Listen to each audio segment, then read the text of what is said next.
ter vocês aqui conosco nesta manhã. Além do que, é uma alegria poder rever pessoas, né? A Juliana está ali, o Rodrigo a acompanha lá do Rio de Janeiro. Nosso entendimento tomado no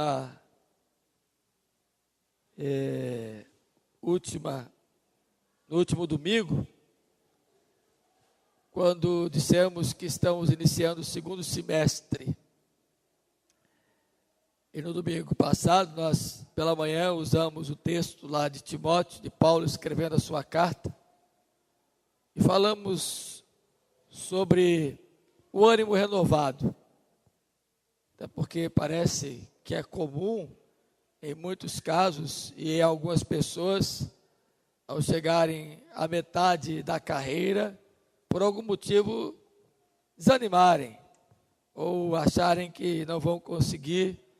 E a gente falou algo nesta linha, mostrando que o Senhor Deus não nos deu espírito de covardia, mas sim de poder, de amor e de moderação, para que a gente possa prosseguir a jornada. Hoje eu quero, na mesma linha, tomar um texto das Escrituras e pensar alguma coisa também. E pretendo até o final do mês de julho, nesse primeiro mês do segundo semestre, tentar com as Escrituras Sagradas mostrar algumas verdades para que a gente não desanime, porque ainda temos uma jornada longa pela frente, ainda temos uma caminhada e tanto para prosseguir, e muito ainda vamos atravessar de situações que poderão nos agastar, nos pesar, nos trazer abatimento. Então, convido você para abrir a sua Bíblia em um texto das Escrituras que está na segunda carta de Paulo aos Coríntios, no capítulo 7. Eu vou ler apenas o versículo 6, e vocês vão ler comigo. 2 Coríntios 7, 6.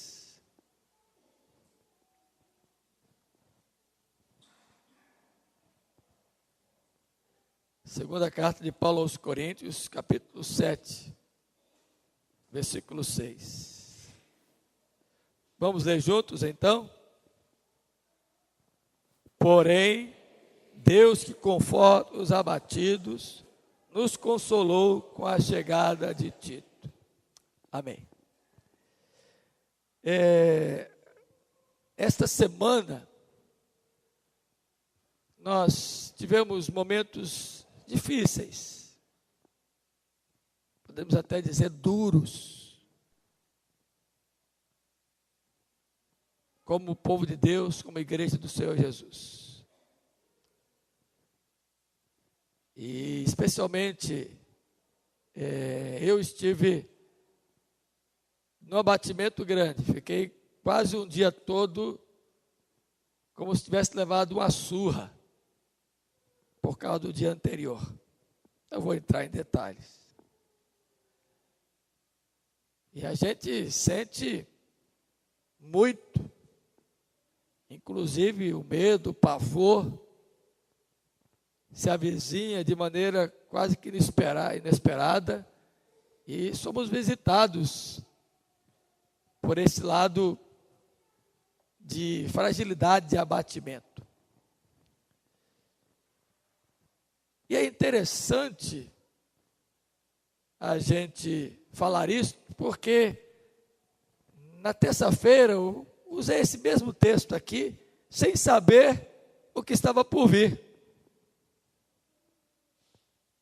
Porque só soube depois da reunião de oração. Portanto, algo Deus já estava trazendo ao nosso coração. E essa passagem ficou em meu coração durante todos os dias dessa semana. A carta que Paulo escreve aos Coríntios, esta segunda carta especificamente, é uma carta bem distintiva da primeira.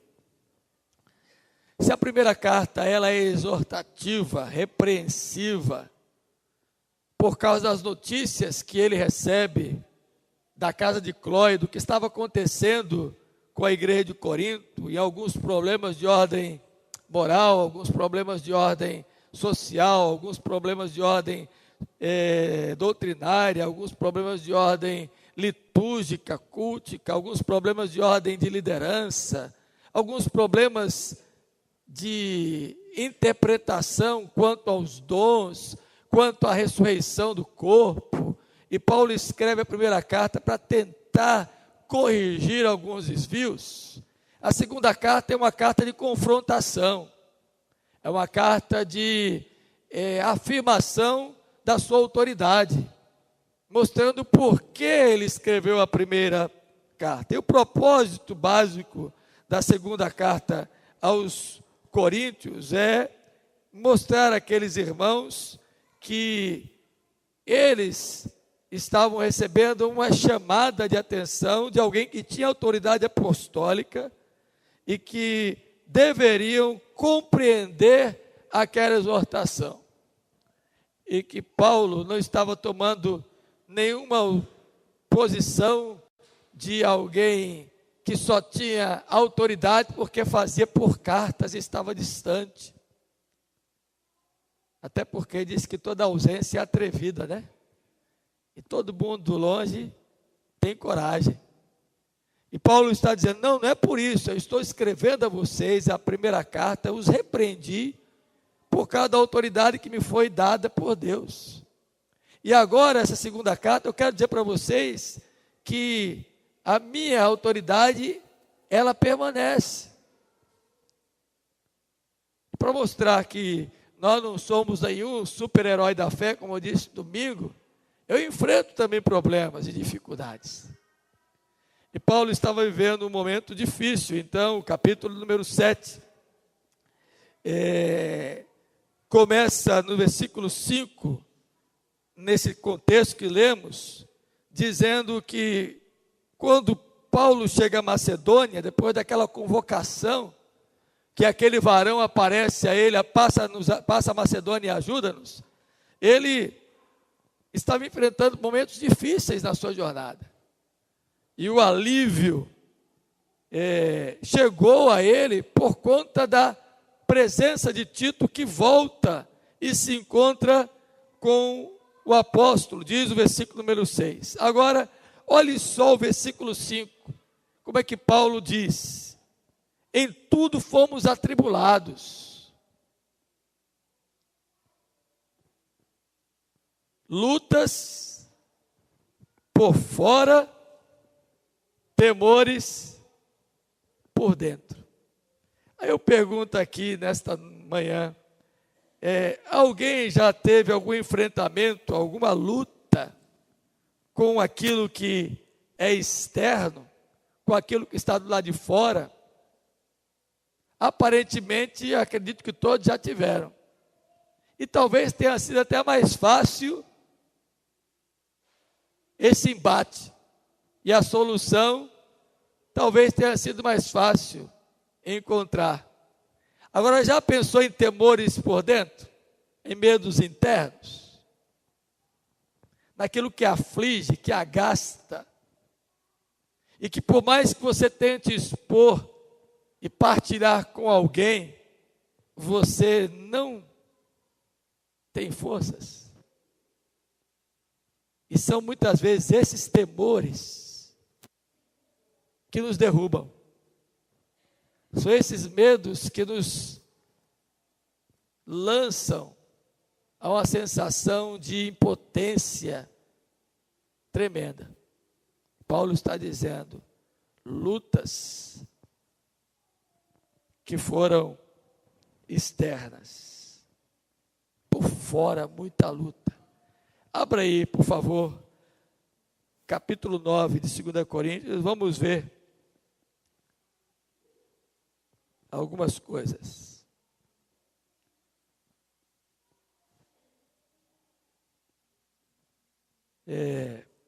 Perdão, meus irmãos.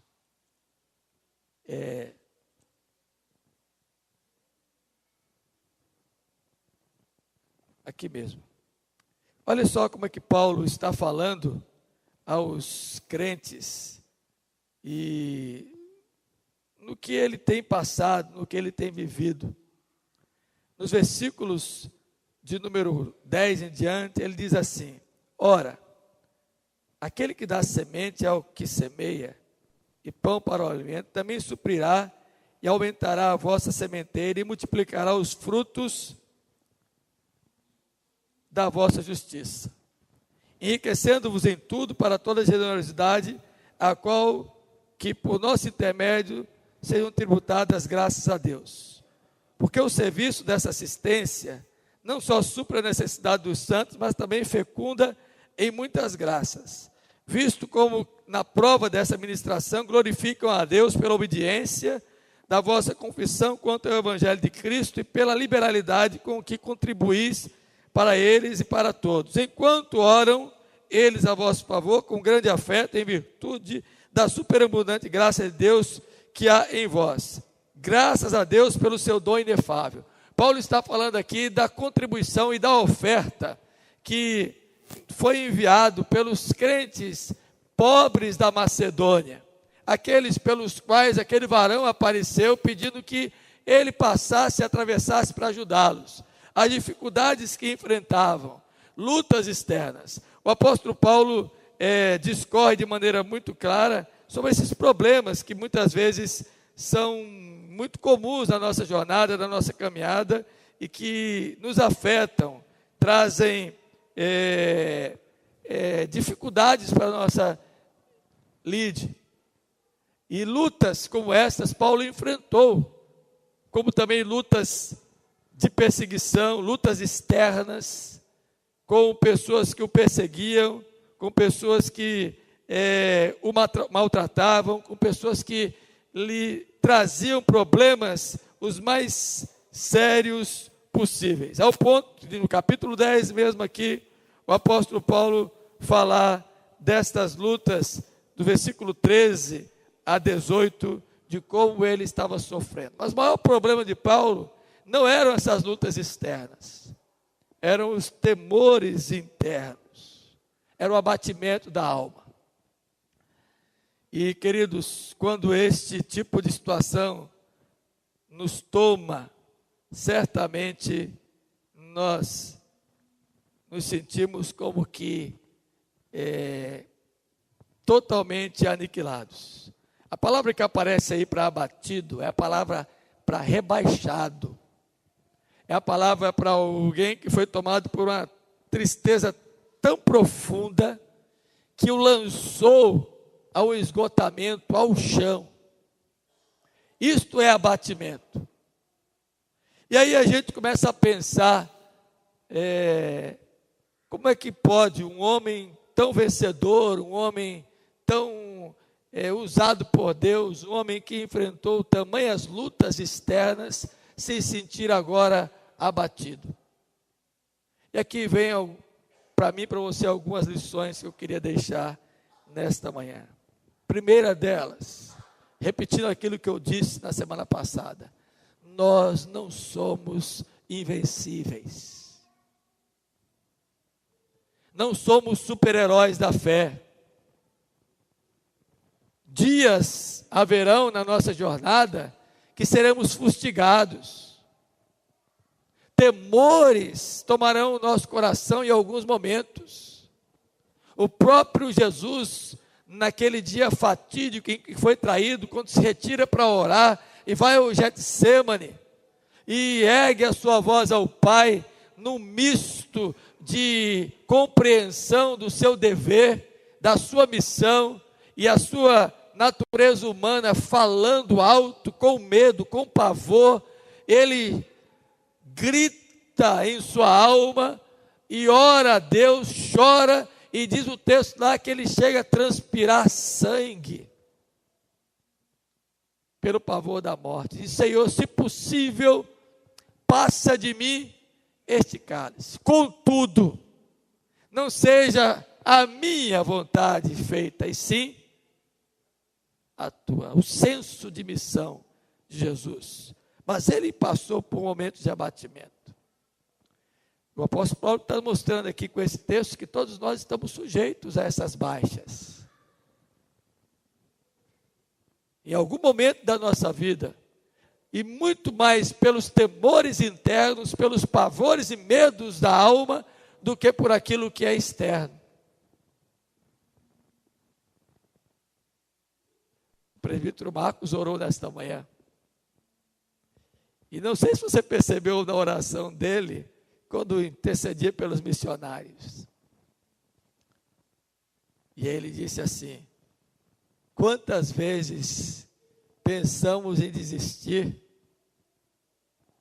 aonde estamos colocados? Falando dos missionários orando. Mas acredito que isso permeou o seu coração nesses poucos dias, quase meses, 2 meses lá, onde ele estava no Oriente. Longe da família, longe da cultura, longe da igreja, longe dos seus irmãos, longe dos seus costumes. Um baiano de Mata de São João, lá no meio do deserto.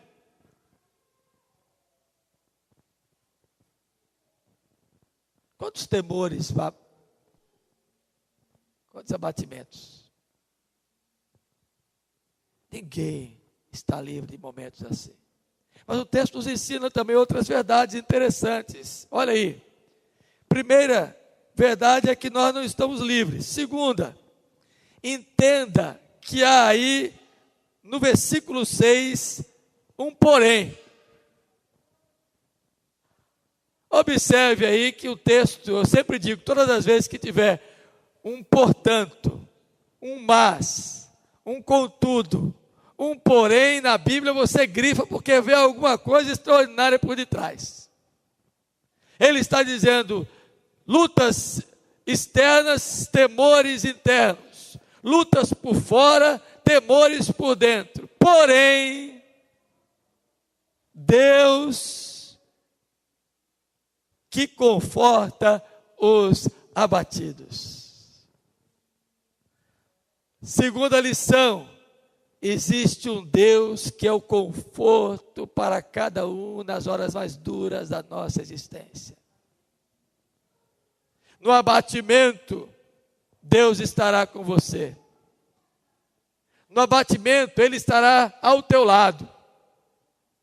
O Salmo 23, que lemos ainda há pouco, diz: ainda que eu ande pelo vale da sombra da morte, e este ainda é um advérbio temporal, circunstancial, significa que eventualmente poderemos atravessar os vales sombrios, mas mesmo ali, o Senhor está comigo, e a sua vara e o seu cajado me consolam. É o Deus que está ao nosso lado para nos ajudar. É o Deus que Abacuque diz: ainda que a figueira não floresça, ainda que a vide não dê o seu fruto, ainda que não haja mantimento lá no campo, ainda que as vacas não produzam leite, contudo, o Senhor está comigo. É aquilo que o salmista diz no Salmo 126, mesmo na caminhada, na jornada, andando e chorando, enquanto a gente carrega os nossos feixes, voltaremos um dia com alegria no coração. Por isso, quando eles voltavam do cativeiro e estavam pelas estradas e adentraram em Jerusalém, o povo dizia: vejam como eles estão alegres. Aí eles voltavam-se uns para os outros: de fato, nós estamos alegres, porque grandes coisas tem feito o Senhor por nós. Deus é o Deus que está ao nosso lado. Não há hora dura, por mais dura que seja, no abatimento mais profundo que seja, que o Deus que conforta não esteja ao seu lado. E aí eu me lembro, lá do Gênesis novamente, do dia da queda. Não dá para esquecer disso. Imagine aí Adão e Eva, e Deus chega e pergunta: onde estás? E eles contam o que aconteceu, e Deus diz: olha, agora certamente a morte vai entrar aí, certamente agora os problemas vão começar a surgir, de maneira em que você não conseguirá solucioná-los. Agora foi instituído um novo status, um status de miséria, um status de morte, porque eu disse que certamente morreria se comesse desta árvore. E depois de dizer ele: olha, a você, homem, você vai trabalhar e vai colher do fruto do seu trabalho ardoroso, do suor do seu rosto, lavrando, tirando as ervas daninhas, o teu sustento. E tu, mulher, vai sofrer multiplicadamente as dores do parto. Eu não sei como é o tamanho dessa dor, porque eu nunca pari. Eu sei que dói, porque Eleísa pariu 3 vezes, e eu vi como era o negócio. Agora, eu imagino que isso é multiplicado, porque certamente essas dores não existiriam desta forma. É um castigo. E tu, ó serpente, irás rastejar todos os dias. Supostamente, a serpente tinha pernas, caminhava, não sei. Passou a rastejar por ordem e castigo de Deus. E mais, diz Paulo em Romanos capítulo 8, que a própria natureza passou a sofrer e geme agora angustiosamente, com angústia pelo dia da sua redenção. Mas em todo esse contexto de miséria, tem uma promessa bendita de Deus lá. Da descendência da mulher. Virá aquele que esmagará a cabeça dessa serpente, que destruirá todo o mal que ela fez. E embora ele seja ferido no calcanhar, esse descendente da mulher destruirá com a obra da serpente. Aí Pedro, no seu sermão lá em Atos, abra aí por favor, capítulo 10, olha só o que Pedro diz aí. Atos capítulo 10, versículo de número 38. Como Deus ungiu a Jesus de Nazaré com o Espírito Santo e com poder, o qual andou por toda parte, fazendo o bem e curando a todos os oprimidos do diabo, porque Deus era com ele. Deus deu autoridade a Jesus, já lá do Éden, que na plenitude dos tempos nasceu, foi à cruz, morte sangrenta, pagou o preço, para que pudéssemos nós sermos libertos de todo o poder e de todo o sofrimento e toda a dor que o diabo implanta, e que nós mesmos, por causa de nossos equívocos, nossos erros e nossa pecaminosidade, também causamos mal a nós mesmos. Deus conforta os seus. E o conforto, queridos, ele é pessoal. É para cada um, em cada situação, em cada momento. Ele é divino, porque vem de Deus. Ele é poderoso, porque é completo e eficaz. Deus conforta os abatidos. Terceira lição para mim, para você. Diz aí o texto que Deus conforta. Mas ele conforta a quem? A quem está abatido. E abatido aqui significa aquele que foi atingido. Atingido, mas não destruído. Caiu, mas Deus soerguerá. O crente, genuinamente, ainda que venha a cair, ainda que venha a ser atingido por momentos difíceis, atribulados, tentações, jamais ficará prostrado, porque Deus, com a sua poderosa mão, o levantará. Abra aí o Salmo, por favor, livro dos Salmos, e vai aí no Salmo 146, e olhe só que mensagem preciosa para mim e para você, de ânimo. Diz aí o texto: não confieis em príncipes, nem nos filhos dos homens, em quem não há salvação. Versículo 3, 5. Bem-aventurado aquele que tem o Deus de Jacó por seu auxílio, cuja esperança está no Senhor, seu Deus, que fez os céus e a terra, o mar e tudo que neles há, e mantém para sempre a sua fidelidade. Aí diz aí o texto, versículo 7, o Senhor liberta os encarcerados. Sua alma está aprisionada por alguma coisa, o Senhor te liberta.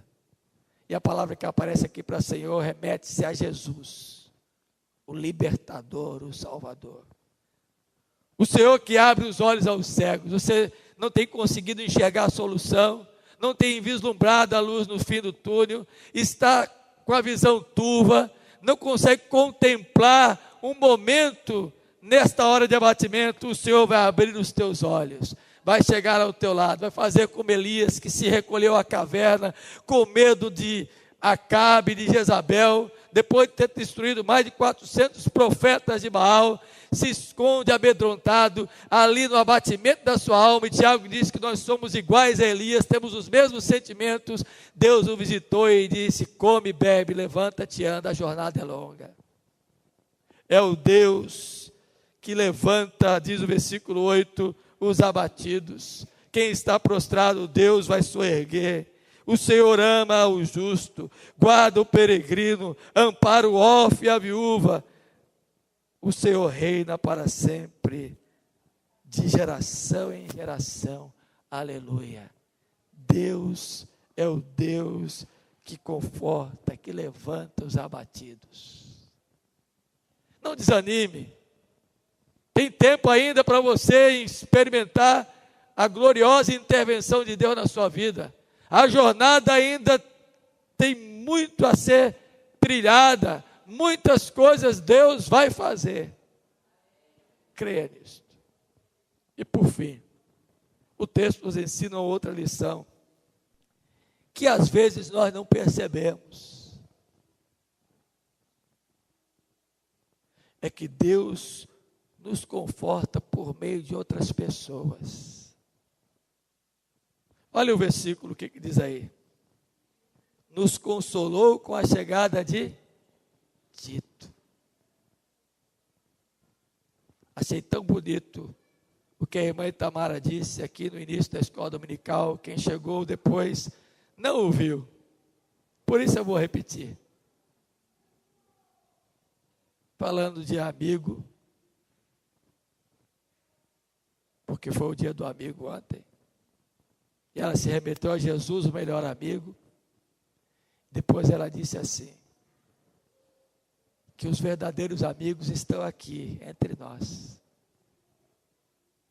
É o irmão, porque o amigo lá de fora, o máximo que ele pode dizer é assim, você vai conseguir, levanta a cabeça, né? Você consegue, dá um ânimo, fala alguma coisa, mas ele não vai com você até o fim não, pode ter certeza. O amigo lá de fora vai fazer como os amigos do filho pródigo, que enquanto ele estava dissipando os bens do pai com riqueza, estava todo mundo coladinho. Na hora que acabou e que ele passou necessidade, foi cuidar de porcos, cadê os amigos? Sumiram. Aí a irmã Itamara disse, aqueles que vão estar conosco, que é ao nosso lado, que nos abraçam, que oram por nós, que dividem conosco os nossos dramas, que partilham as nossas necessidades, são os que estão aqui. E Deus envia pessoas para nos consolar. Às vezes nós não queremos receber o consolo de Deus, porque achamos que aquilo que a pessoa está dizendo não vem de Deus, mas Deus está mandando Titos para nós. Cabe a nós saber se aquele Tito, de fato, você vai receber como um consolo de Deus para a sua vida. Deus conforta através de pessoas. Por isso você não está sozinho. Pedro diz, melhor dizendo, escrevendo a sua carta sobre os sofrimentos, lá em 1 Pedro capítulo 1, que há outros ao redor do mundo que também padecem o que nós estamos padecendo. Nós não somos os únicos. No momento oportuno, Deus vai enviar o amigo consolador. E sobretudo, o amigo consolador é Jesus, que já foi enviado por Deus para estar ao teu lado. Abra sua Bíblia no livro dos Salmos mais uma vez. Salmo 37. E eu vou finalizar.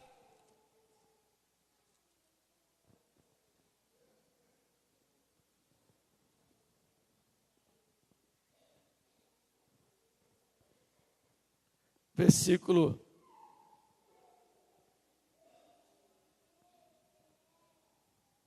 de número 25. E depois você vai ao Salmo 34, versículo 8. Vamos ler juntos?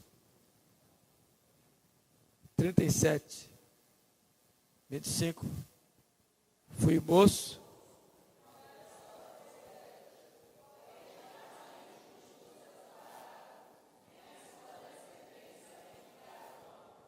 34, 8.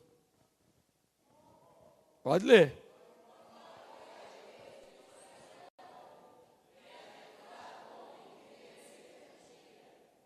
Amém. Porém, Deus, que conforta os abatidos, nos consolou com a chegada de Tito. Se anime. Estava fazendo uma pesquisa sobre ânimo, quando eu estava preparando essa série de dominical. Encontrei uma coisa interessante. Dizem os estudiosos que a expressão anime-se, anima-te, fortifica-te, as expressões similares, elas aparecem na Bíblia toda, sabe quantas vezes? 365 vezes. Não sei quem conseguiu calcular isso. Na minha pesquisa eu encontrei esse dado, eu não fiz esse cálculo, vou até tentar fazer para ver se é mesmo. Mas esses que fizeram, disseram que aparece 365 vezes. Quantos dias tem o ano? Entenda que para cada dia, anime-se. Deus está com você e te conforta, dizendo, anima, levanta, fica de pé. O Senhor consola está ao teu lado, está enviando gente para te abraçar, para te confortar, palavras para te animar. Não ficará você prostrado. É mais ou menos assim. Sabe por quê? Lia hoje a palavra devocional, que a vida tem que ser vivida a cada dia. O devocionário cada dia diz isso. Depois você lê em casa, e quem tem Face, abra na minha página e leia lá que eu publiquei. Porque cada dia é uma experiência nova. Você não sabe se vai viver amanhã.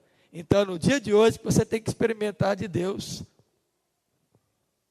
É hoje que Ele vai te confortar, te animar. Que Ele nos abençoe. Vamos ficar de pé? Domingo que vem eu termino com outra fala, nesse sentido. E nós vamos chegar ao final do ano, animados como começamos.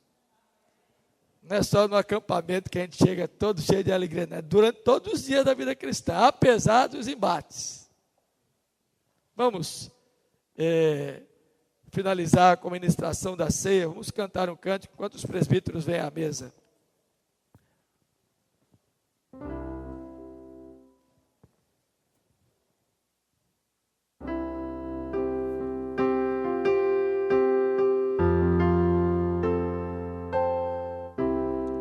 Conheci o grande amigo, Ele é filho de Deus Pai. O seu nome é Jesus Cristo. Somente nele, não há outro. Nele a gente que você possa confiar. Jesus, o amigo verdadeiro, o grande amigo que deu a sua vida pelos seus. Ele é filho de Deus Pai. O seu nome é Jesus Cristo.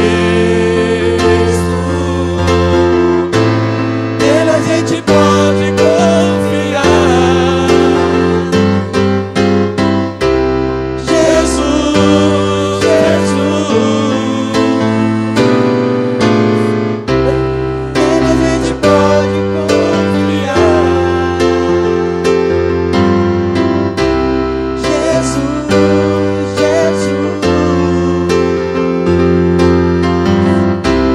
Nele a gente pode confiar. Você só pode ser feliz. Você só pode ser feliz tendo Jesus no coração.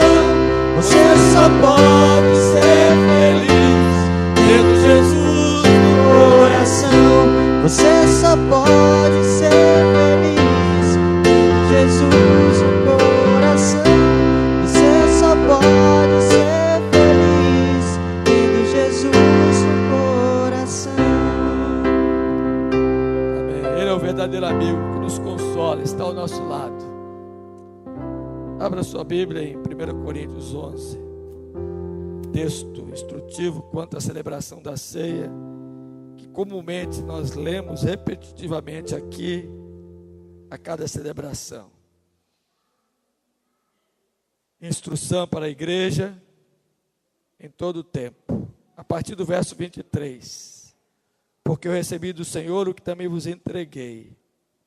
Que o Senhor Jesus, na noite em que foi traído, tomou o pão. E tendo dado graças, o partiu e disse: isto é o meu corpo, que é dado por vós. Fazei isto em memória de mim. Por semelhante modo, depois de haver ceado, tomou também o cálice, dizendo: este cálice é a nova aliança no meu sangue. Fazei isto todas as vezes que o beberdes em memória de mim. Porque todas as vezes que comerdes este pão e beberdes o cálice, anunciais a morte do Senhor até que ele venha. Por isso aquele que comer o pão ou beber o cálice do Senhor indignamente será réu do corpo e do sangue do Senhor. Examine-se, pois, o homem a si mesmo, e assim coma o pão e beba o cálice. Pois quem come e bebe sem discernir o corpo, come e bebe juízo para si. Porque todas as vezes que comerdes este pão e beberdes o cálice, anunciais a morte do Senhor até que ele venha. Ó Deus, nosso Pai bendito e amado, está disposta a mesa com os elementos que simbolizam, ó Deus, o teu corpo e o teu sangue, usados pelo Senhor no dia em que foi traído, quando instituiu esse sacramento para nossa edificação, como meio de graça, para sustento da nossa alma. E aqui estão dispostos, ó Deus, e muito mais do que simples símbolos, do que representam para nós como seres humanos, a tua presença real entre nós é que de fato faz sentido essa celebração. E pedimos agora que o Senhor abençoe esses elementos, que foram retirados do uso comum, e que ao tomá-los, o façamos com consciência, e que em nome de Jesus, comamos do pão e bebamos do cálice, com alegria em nosso coração, por sermos participantes da mesa do Senhor. É a nossa oração em nome de Jesus. Amém. Podem sentar, queridos. Todas as vezes que celebramos a ceia, é bom a gente lembrar, e eu sempre gosto de repetir invariavelmente, nós anunciamos um fato: Jesus morreu e ressuscitou para a glória de Deus ao terceiro dia.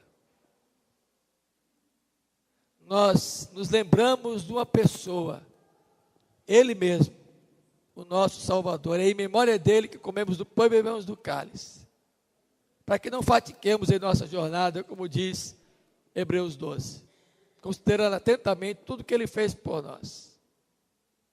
Mas a ceia também nos envolve numa expectativa, um acontecimento que aguardamos, a volta de Jesus, porque Ele vive, está e voltará, para nos levar para participar desta mesa, lá com Ele nos céus.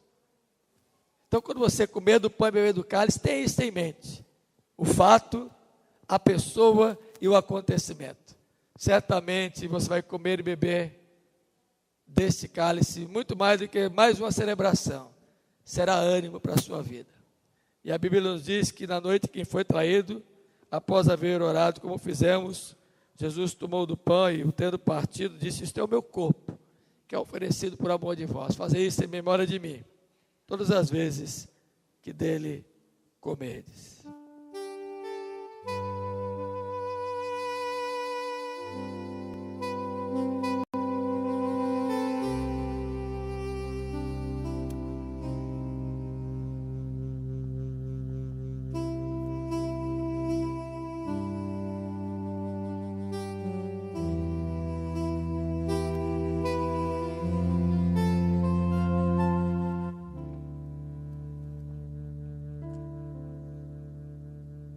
Todos aqueles que são membros de qualquer igreja cristã e que não estão sob disciplina, Deus podem participar desta hora. Seu Filho amado, pra nos salvar, Ele veio, morreu,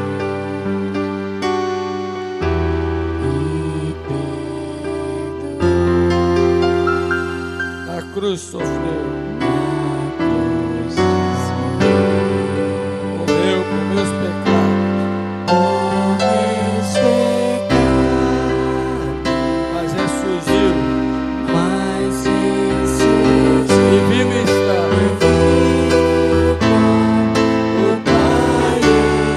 E porque Ele vive, eu posso viver também. Ter vida abundante. Posso crer no amanhã, porque Ele vive. Não tema, o Senhor está contigo. Mas eu bem sei que a minha vida está nas mãos. Este é o meu corpo, disse Jesus, que foi oferecido por amor de vós. Fazer isso em memória de mim, todas as vezes que comerdes, disse o Senhor Jesus. Por semelhante modo, também nos diz os evangelhos, o Senhor Jesus tomou o cálice e disse: este é o cálice da nova aliança, que foi derramado em favor de muitos. Fazer isso em memória de mim todas as vezes que dele beberdes. Assim devemos, nesta hora, participar, sabendo que o sangue de Jesus nos purifica de todo o pecado, nos aproxima de Deus e nos concede paz. Bebei dele todos.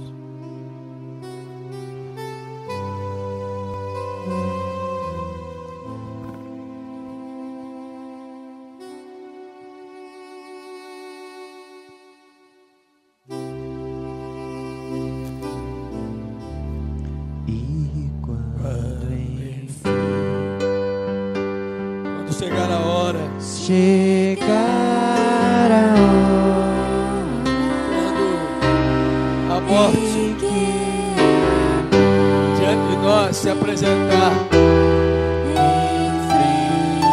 tivemos que enfrentar esta dura hora. O medo não nos tomará, porque sabemos como Jesus venceu, venceremos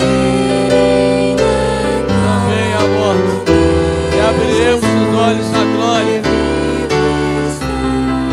E porque Ele vive,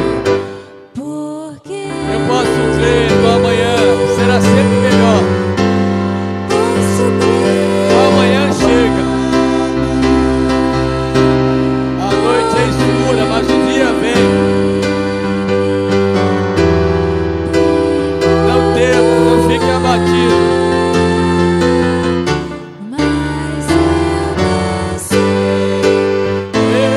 Eu sei que a minha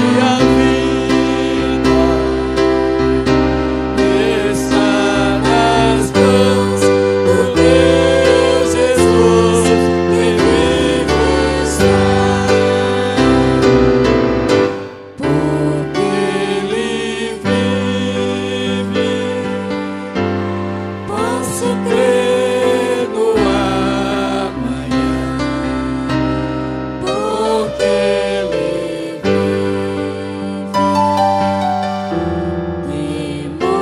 Este é o cálice da nova aliança do meu sangue, disse Jesus. Fazer isso em memória de mim, todas as vezes que dele beberdes.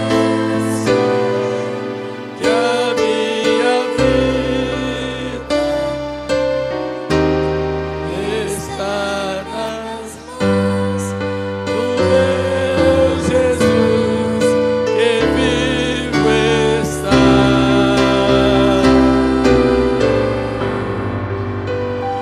Porque todas as vezes que comerdes esse pão e beberdes o cálice, anunciais a morte do Senhor. A igreja diz: até que Ele venha. A igreja fala: Maranata. Essa é a nossa esperança. Que Deus, pois, nos abençoe e nos conforte, hoje e sempre. Amém. presbítero Marcos vai orar e depois impetraremos a bênção apostólica. Ó Senhor, bendito seja teu nome, Pai. Obrigado, Senhor Jesus, por estarmos aqui. O Senhor nos trouxe a esse lugar, o Senhor providenciou todas as coisas. O Senhor, Pai, nos deu a capacidade intelectual de compreender a tua palavra. O Senhor nos deu, ó Pai querido, a condição espiritual de sermos feitos seus filhos e de compartilharmos desta ceia, deste momento. Que, ó Pai querido, muito mais do que o pão material, muito mais do que o vinho aqui representado, ó Pai querido, há algo maior, há algo, ó Pai querido, trabalhando, há algo fazendo, ó Pai, não simplesmente impessoal, mas pessoal, determinado, racional, ó Pai querido, e com todo o controle de todas as coisas. Por isso, ó Pai, nós te agradecemos porque, ó Pai querido, não há, ó Pai, nada que possa pagar este preço, senão o Senhor mesmo o fez. Por isso, nós te pedimos em nome de Jesus, continua nos abençoando, como a tua palavra aqui o bendice, nos anima, continua, ó Pai querido, nos dando esperança, nos dando, ó Pai querido, visão de futuro, nos continua, ó Pai, porque nós esperamos em Ti o Teu amparo a cada dia. Te pedimos em nome de Jesus, nos traz também, ó Pai, ao culto vespertino, porque não há crente sem culto, não há crente sem igreja, e não há igreja sem crente. Por isso que nós possamos, em nome de Jesus, ó Pai querido, eu te peço, nos conceda a bênção de estarmos aqui de volta, Senhor. E a cada dia possamos estar segundo a Tua vontade, em nome de Jesus. Amém, graças a Deus. E que agora a doce graça de Jesus, grandioso, terno e eterno amor de Deus, e toda a ministração, de poder, de conforto e consolo do Espírito Santo, repouse sobre cada um aqui nesta manhã, nesse lugar, sobre todo o Israel de Deus espalhado pela face da terra, hoje e sempre. Amém.